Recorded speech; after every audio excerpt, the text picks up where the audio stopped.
Okay, friends, well, we've just started here on our Citizen Voice 2-week-long statewide media tour for the Election 08 project, and I am now, I guess I'd say, wending my way, although it's a straight shot, from Redding to San Francisco. We spent all morning here in the north state of California, Chico, Redding, 3 network television hits, news talk station up here on radio.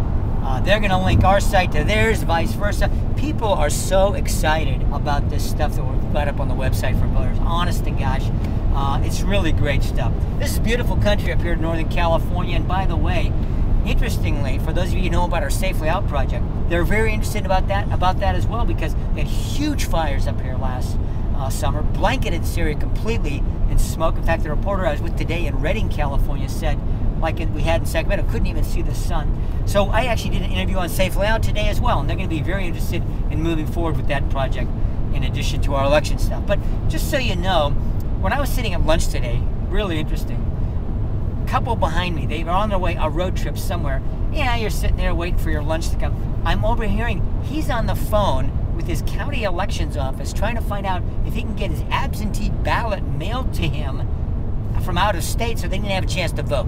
So I want you to know, friends, the people taking this election very seriously.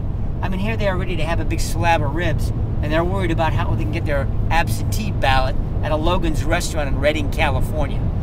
So the election project, in terms of the media tour, off to a fabulous start here on our first day on the road. We're going to keep you posted via blog, video-wise and written-wise, so stay tuned. Citizen Voice is making some big noise.